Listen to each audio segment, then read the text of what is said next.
Hello there. Welcome to Just the Dis.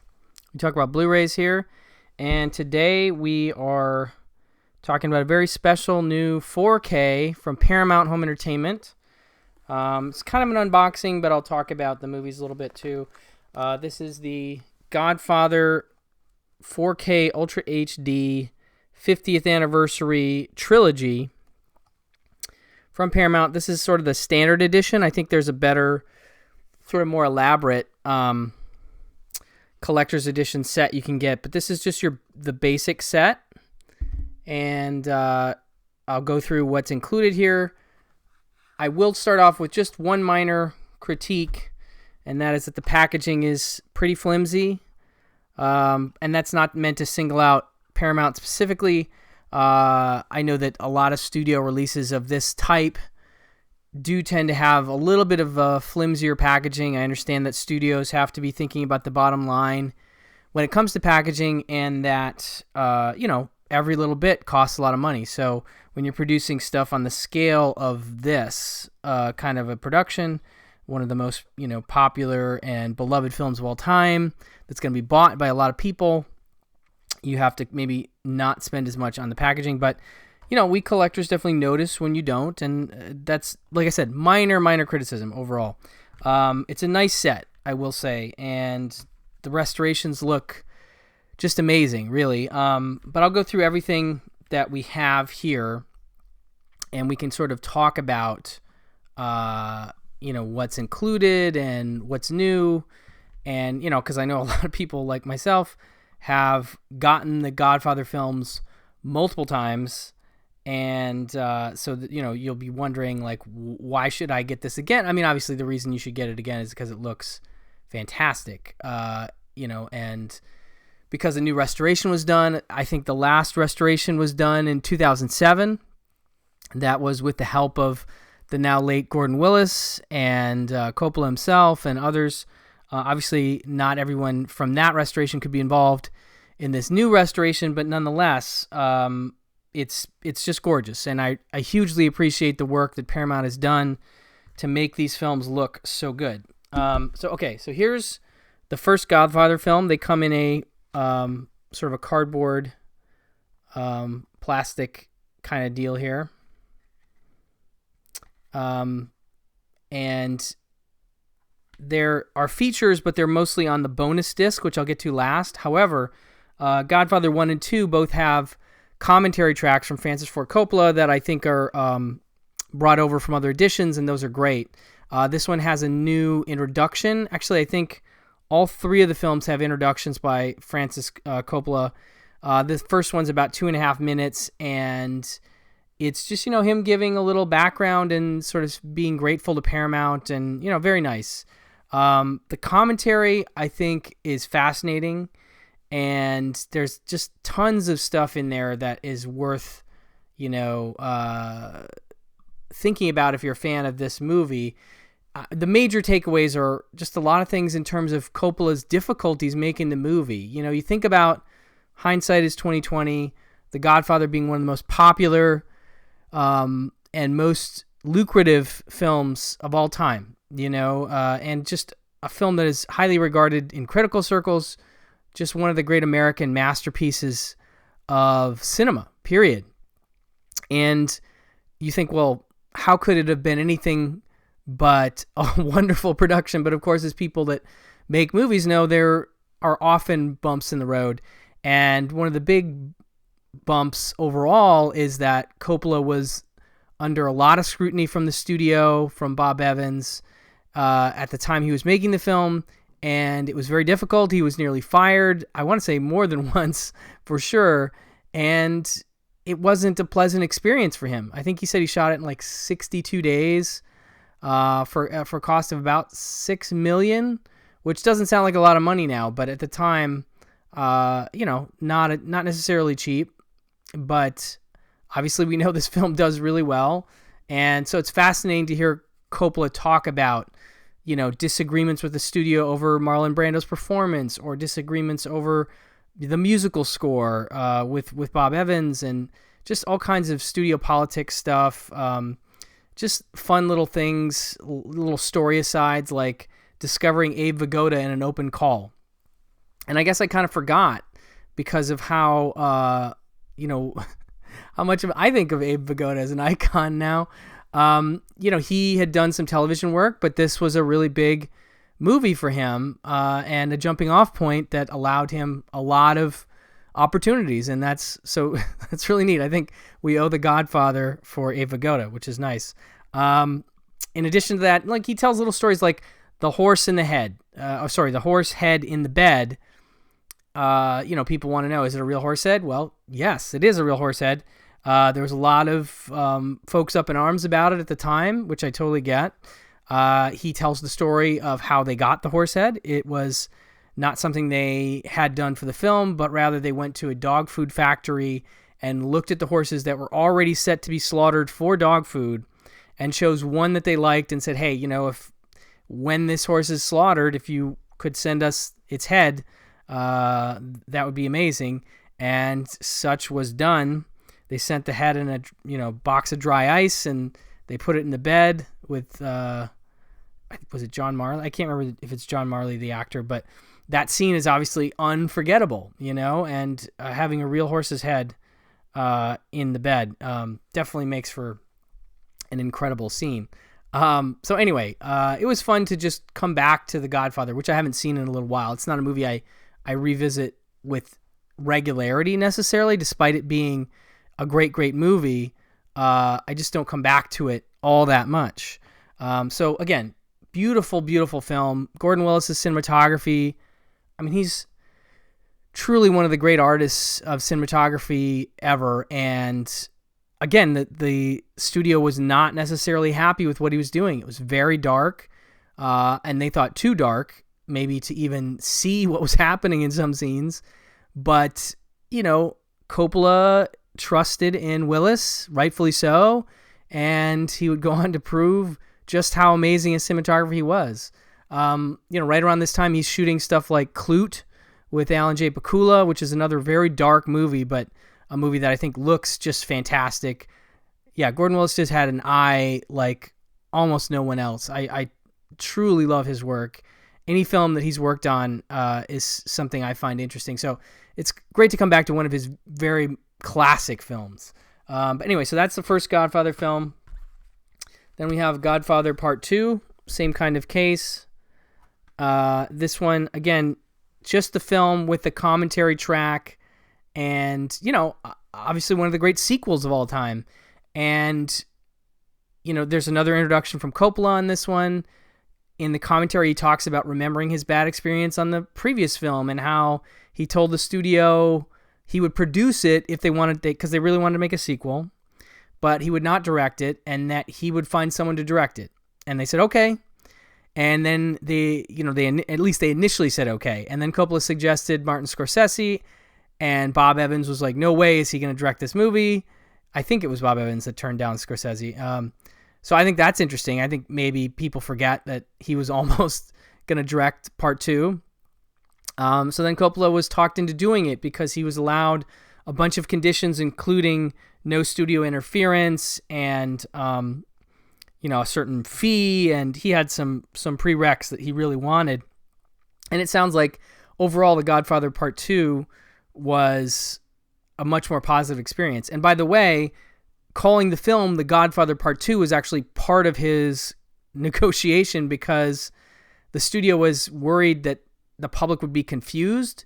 They'd be like, well, they've already seen The Godfather. They'll think that we're showing them the second half of The Godfather that was already made. They won't go to see it because apparently at the time, Coppola claims this is the first film to do a Part 2.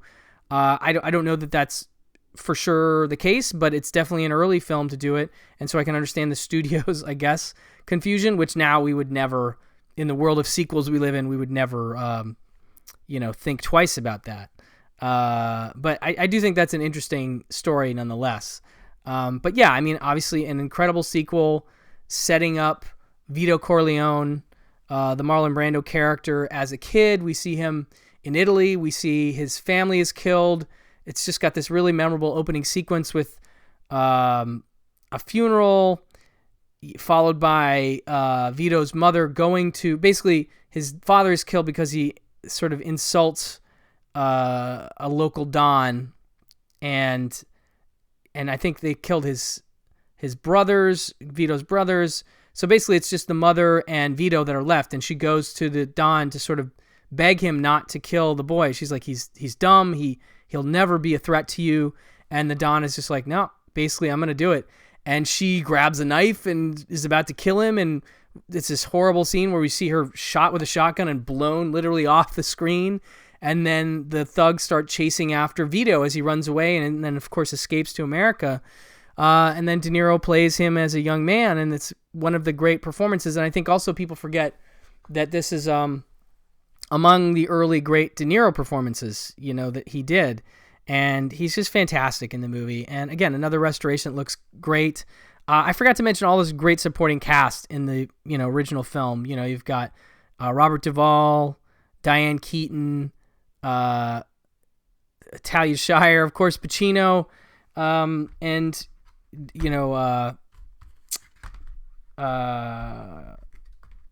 James Caan, of course, in the first film. It's a really remarkable cast of folks, and they're all doing top shelf work. And I think, this is just a really great sequel. You can see why people make a case for sequels besting the originals, and this is one they sometimes say is that kind of movie. So anyway, Godfather 2. And now this is interesting. This is sort of a new deal here. This is the Godfather Coda, The Death of Michael Corleone, which is in effect Godfather 3. However, this is sort of a new thing. And there's a new Coppola introduction to this one, of course. There's no commentary. But he says that the original title that he and Mario Puzo came up with was The Godfather Coda, The Death of Michael Corleone. But then the studio, I guess, insisted, I may be misremembering, but I think he said they insisted on calling it Godfather Part III. But what this is in effect is a re-edited version of Godfather 3. And so Coppola talks about how it has a new or a different beginning and a very different ending. And many scenes throughout the film have been repositioned, and he thinks it's a much better version of the movie, that the film has been given a new life. And he talks about Coda, he says in musical terms, is like an epilogue, a sort of summing up. And that's what he had meant The Godfather Part 3 to be. So Paramount allowed him to go in and, make this new version, more or less. So that's what you get here. But I will add, so you have this, right? But then in our bonus discs, the last set here, you have both the bonus features, and then you have The Godfather Part 3 if you want to watch the original theatrical cut and the 1991 cut. Those are both available in 4K on this fourth disc. And then, of course, we have the bonus features. And, there's a lot of stuff that's included from previous editions, but in terms of the new features, you have a few things here. Right there it says, Full Circle, Preserving the Godfather, Capturing the Corleones Through the Lens of Photographer Steve Shapiro, and the Godfather Home Movies, plus some restoration comparisons. And I'll talk about each one of these individually, basically. Okay, so Full Circle is all about the restoration, the 2021, basically the one that was done for this disc. It's about a 16-minute feature, and they do like side-by-side comparisons. They talk to a film archivist that worked on it. They talk to like the SVP of asset management at Paramount, a senior DI colorist, several other people involved in the process. And apparently the restoration took 5 years, and they did an exhaustive search for as much of the original materials as they could find. As I said before, the previous restoration was done in 2007, and so a lot has changed since 2007, including higher definition monitors. We didn't have 4K back then, and they were able to unearth more original negative elements. It's not all from original negatives. They talk about all the digital comping that they're doing in terms of using inner positives and other things and digital repair. And it just, they've done a wonderful job. Like when they show the side-by-sides, it's really remarkable to see the difference in how some of the colors just look totally different than they did in even that 2007 restoration. So that's a really cool thing. And then they do talk about the new Coda version of Godfather 3 and sort of how that came about. Okay. So then there's Capturing the Corleones through the lens of photographer Steve Shapiro. This is about 13 minutes. Steve Shapiro was a special photographer for the Godfather trilogy. He was on set and took lots of photos. He apparently at the time got a sense that this film was going to be a big deal, so he would, I don't know, I think he had already been working with studios at this point, but he was able to go to Paramount and say, what if I could guarantee you a cover for Life magazine for The Godfather? And they really liked that idea. So he was like, okay, well, I'm going to go to Life magazine now. And he goes to Life magazine and he says, what if you could have, some of the first images of Marlon Brando as this character, as the Godfather? Would that be something you guys would be interested in? Would that be something that would guarantee a cover for Life magazine? And they were into that. And so then it was all set. And he was assigned as special photographer, which is kind of like a still photographer or a documentary photographer. And he was on set shooting all kinds of, candid behind the scenes photos and stills and all kinds of things. And so it's an interview with him, and it shows all of his, a lot of his photography from the film. And there's some really incredible, wonderful behind the scenes shots that he's taken that are a part of this piece. So that's super nice. And then not lastly, but thirdly, the Godfather home movies, which is about 9 minutes, and it's 8mm home movie footage filmed in 1971. And it offers a unique glimpse into the production of the film, and it's shot on location at the Norton family estate in Staten Island's Emerson Hill. And this is the first time this footage has been made available to public. It has no sound, but it has Godfather score underneath, etc. It's nice. It's cool to see that kind of stuff. But then as you can see down here, you've got all this legacy featurette stuff, including, they're talking about the introductions. They can't even list exactly all the stuff here. The making ofs, a lot of previous stuff. Like, I can't tell you for sure if this is bringing back every single feature that's ever been on every Godfather release, but it's pretty exhaustive. It's pretty great in terms of the legacy featurettes that are included on that bonus disc. There's a ton of great stuff there, and that's what really makes it a nice set overall. You really can get a sense of, how it was to make the films, how important Paramount thinks they are, and they're rightfully, thinking of these films as very important to not only cinema, but art. It's just a really powerful group of movies. And it's great to see Coppola, a filmmaker I like very much, at the sort of peak of his powers and reflecting on that. And some of the documentaries even talk about Hollywood and how it was changing at the time. And there's lots of great stuff to be gleaned from the legacy featurettes as well as the new stuff. But overall, really, really nice set. And again, the restorations look incredible. And so hats off to Paramount for doing such a good job with the actual image quality on these releases. So a big recommend from me for the 4K 50th anniversary of the Godfather trilogy. Also comes with digital codes, so if you're into that, you can have those as well.